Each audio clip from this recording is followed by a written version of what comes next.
Hey, beautiful souls, welcome back to Aura Room, your little sacred corner of the internet where we talk energy, intuition, healing, and the unseen stuff that somehow runs the whole show.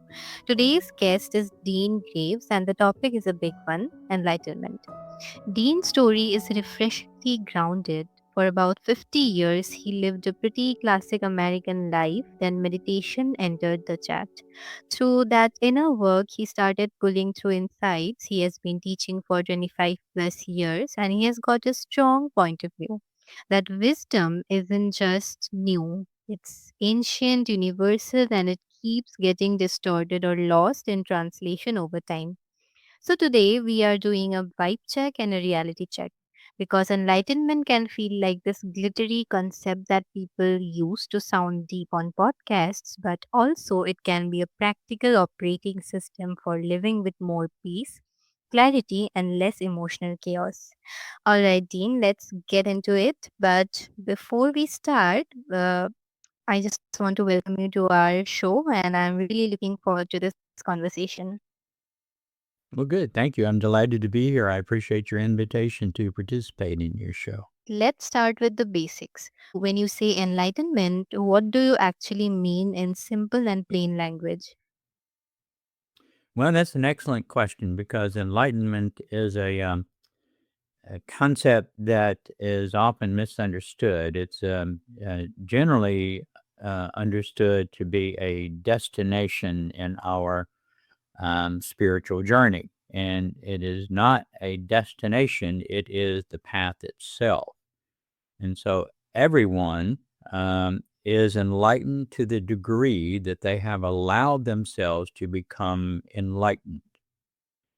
Um, the concept or the name, the framing of the concept as enlightenment suggests that light is involved, and light is uh, information, and light informs energy on how to be.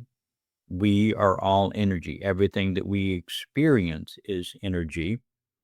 And so, consequently, the enlightenment that we are participating in and seeking to improve or increase is information that allows us to shape the energy that we are into a more fruitful condition. That's beautifully explained. And I loved how you just said that it's not about the destiny, it's about the journey. I think that that is one way to put it simply and in simple and plain language. So it will be easier for our listeners to understand as well. But even after that, if someone is listening and is like cool word, but no idea what it means. So, what are the real life signs that someone is moving towards it? Experiencing greater happiness. Happiness is the measure of how we are doing, and it's something that we all are can become aware of if we're not aware of it. But there is a specific design to our experience. We exist within a range of consciousness, and we are all consciousness. Everything that we experience is consciousness. And therefore, based upon what I previously said, all of consciousness is energy. The design that we all participate in requires us to have experiences. And it's through these experiences that we learn. Uh, that is the purpose of having experiences. Now, we also misperceive that we can learn through the course of these experiences about things outside of us, other people, other places, other things. But what we're actually learning about is ourselves in relation to people, places, and things. In other words, people, places, and things provide us with the opportunity to have interactions, experiences. And it is through those interactions and experiences that we are provided with the opportunity to explore ourselves. And in that effort or in that process of exploring ourselves, we are also simultaneously fulfilling the purpose of creation and therefore our purpose in participating in creation.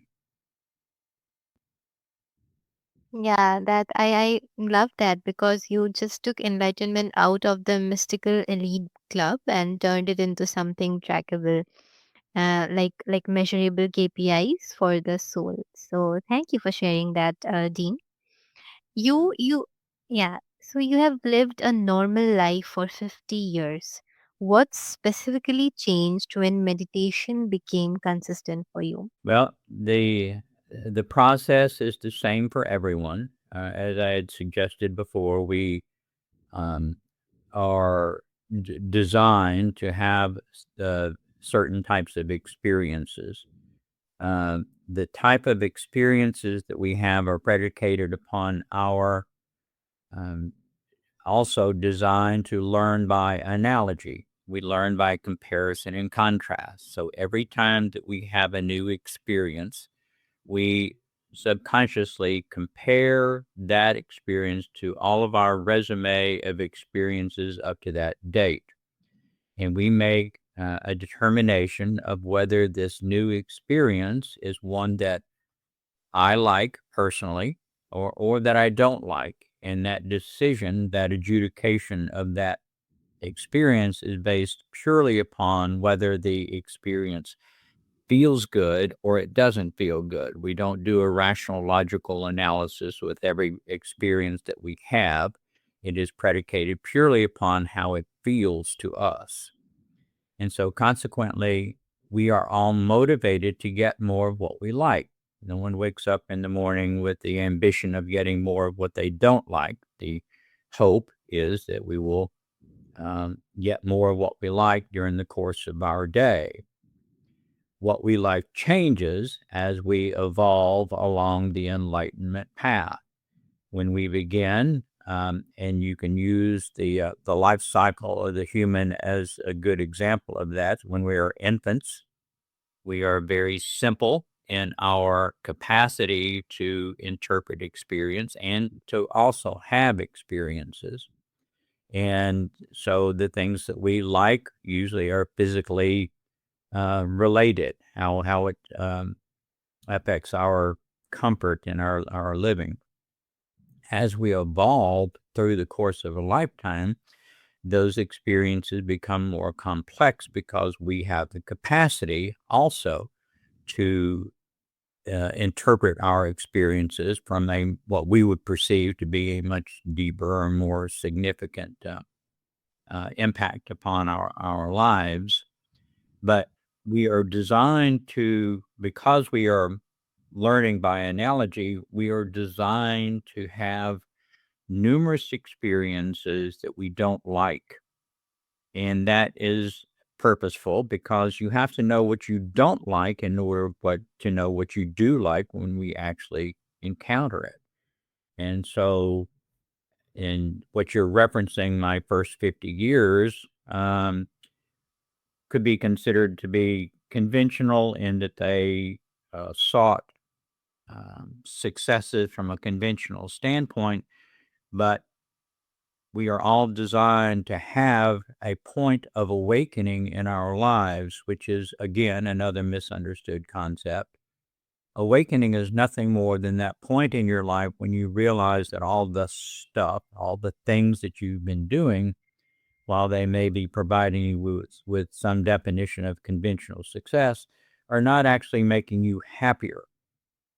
And so, consequently, that awakening is a point where we have inverted the awareness that up to that point has been directed outside of ourselves in order to observe the reactions of the world around us to our identity that we create. And we would turn that awareness inside and begin to look at actually what we are feeling and how we are feeling about the things that we are doing and not doing, and so on and so forth. That is the first step in assuming responsibility for your evolution, for your journey down the enlightenment path. And so once that habit is developed, you um, begin to do the healing uh, from the misperceptions of self that have, up to that point, maybe provided you with immediate gratification, but have not made you enduringly happy. And so that healing process continues, and it will continue throughout our entire tenure in this range of consciousness, which extends far beyond a single lifetime, uh, to dissolve the misperceptions, the false perceptions of self that we are designed to create that perpetuate our stress and or suffering, and begin to release from our self-imposed isolation our authentic self. And our authentic self is our enduring self. It is our creatorness intoxicated by free will. And in that uh, release, that liberation of our authentic self, we experience the happiness that we sought throughout all of our endeavors in the course of our multiple lifetimes.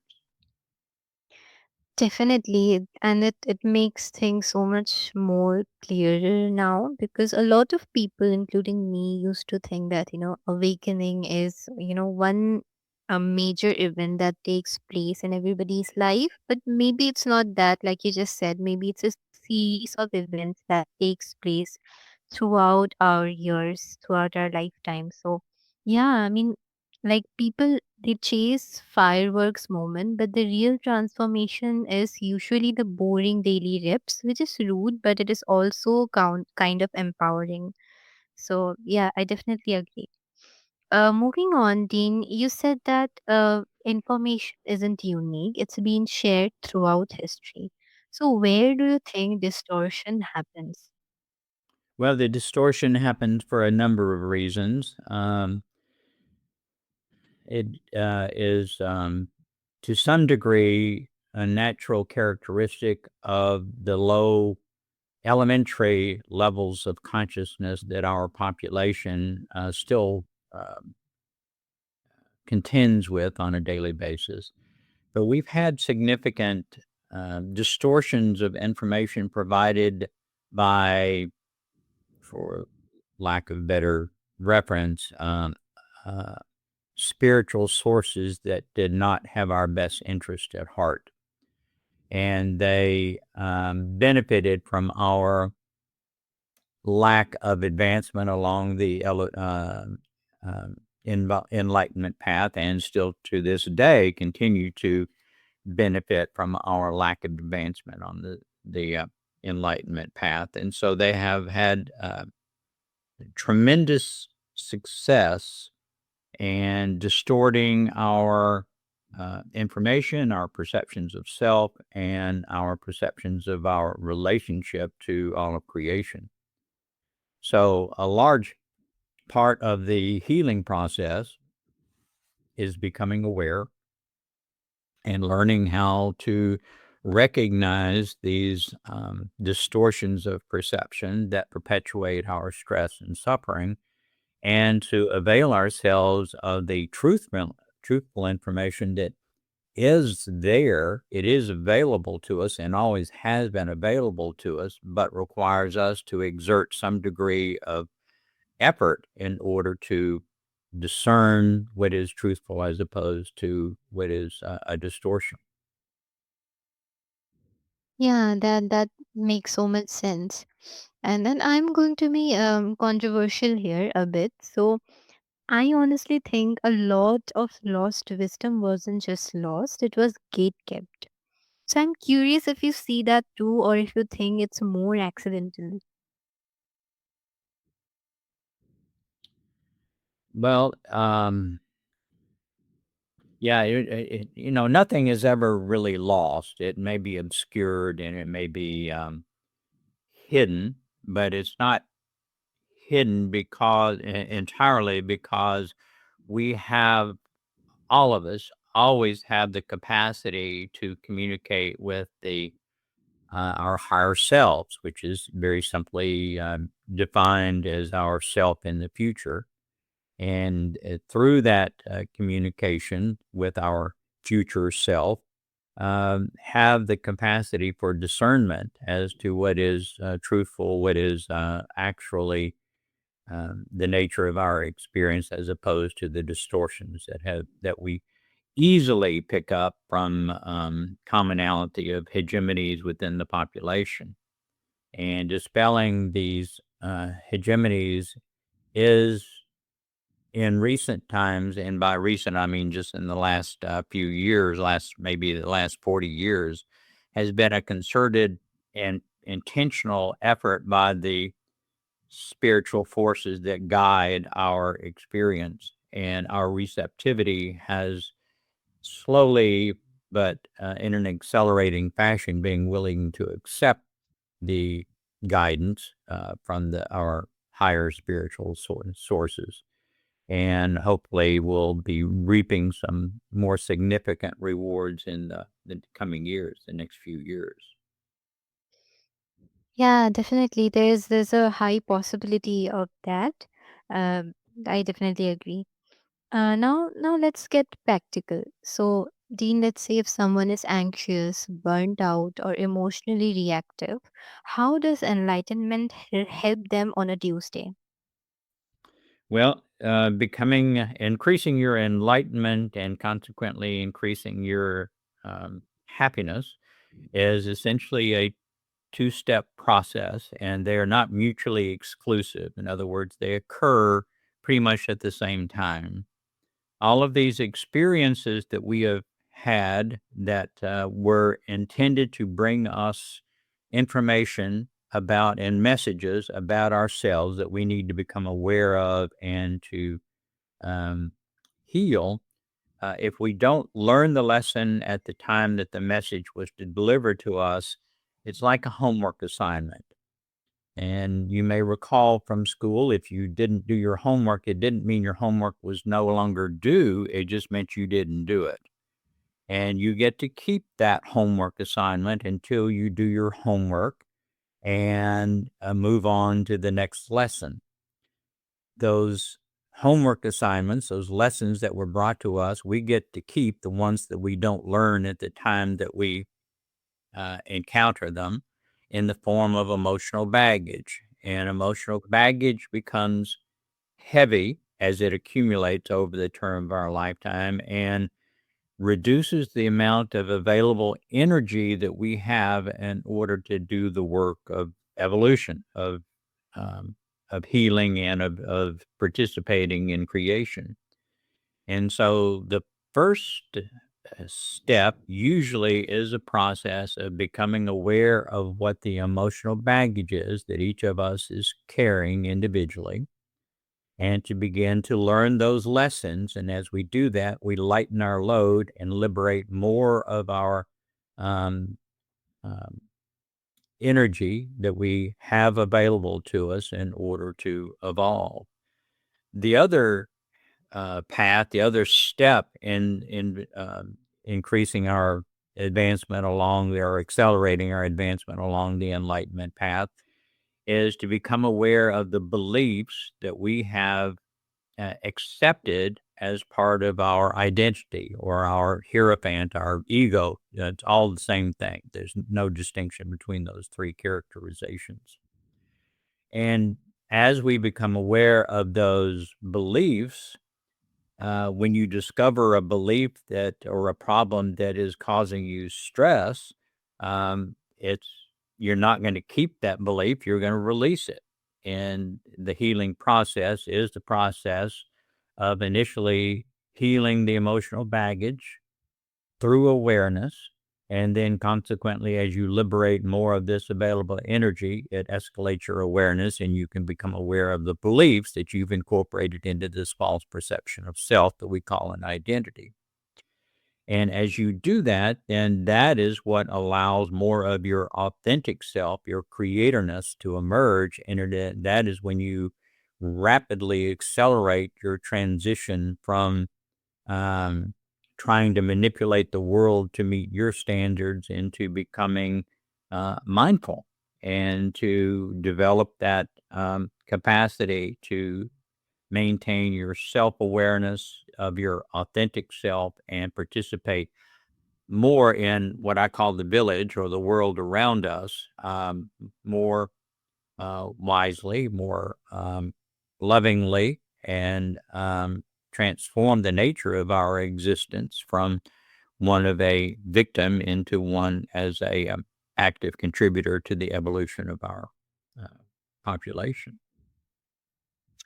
Thank you, Dean, because we are not here for spiritual cosplay. We are here for tools that work in real life with deadlines, families, and notifications popping off. So, yeah, your advice, I think it will help a lot of our listeners. So, thank you for sharing that.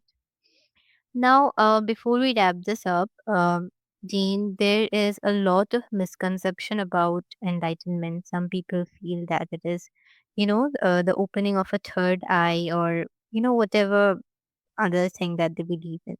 So, what do Mhm. you think people get wrong about enlightenment the most? Well, as we've discussed already, the concept of what enlightenment is. Everyone is enlightened to the degree that they have allowed themselves to be enlightened, which by the very statement, uh, suggests that everyone is responsible for their own enlightenment, which I think they subjectively know that a greater degree of enlightenment would provide them with greater happiness.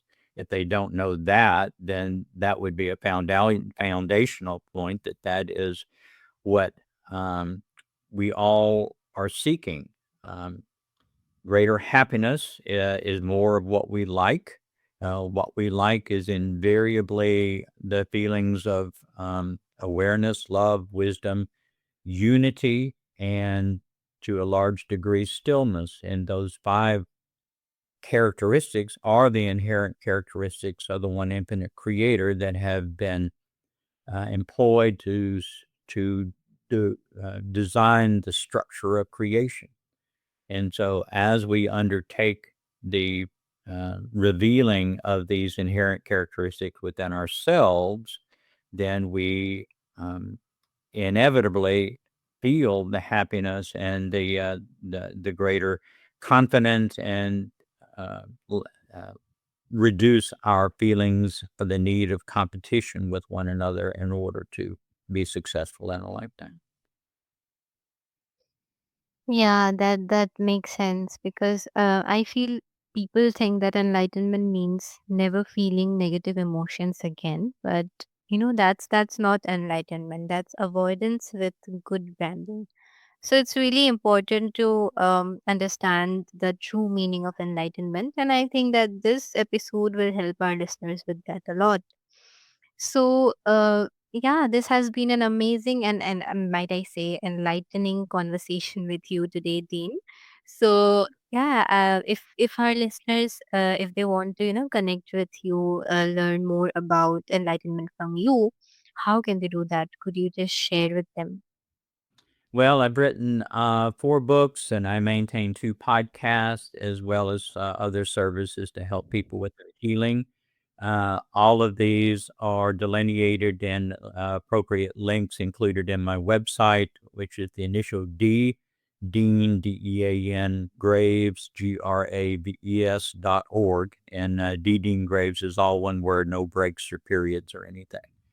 And I'm always available to help people with their journey. And the books and podcasts that I have written and maintain are all designed to aid people with information and guidance on their journey. Amazing. So I have all the details on my show listing, and our listeners are free to reach out to you whenever and however they want. So before we close, here is our simple mini challenge for our listeners. Firstly, sit still for 60 seconds. No fixing, no judging. Just notice your breath. Secondly, ask yourself, what am I believing right now that might not be true? And thirdly, what would feel like 2% more peace in this moment? And then do that one small thing. Not a whole life overhaul, just a micro shift. That's how nervous systems learn safety. That's how intuition gets louder. And that's how your inner light stops competing with your stress. So, if this episode lands for you, share it with someone who has been feeling stuck in their head. And if you're listening on your favorite platform, drop a rating or review. It genuinely helps more souls find this room. And lastly, Dean, thank you for bringing both depth and grounded clarity into Aura Room today. And to everyone listening, keep it gentle, keep it honest, and keep choosing the next aligned step. You don't have to be perfect to be powerful. Until next time, stay open, stay protected, and stay connected to your inner light. This is Aura Room. See you soon.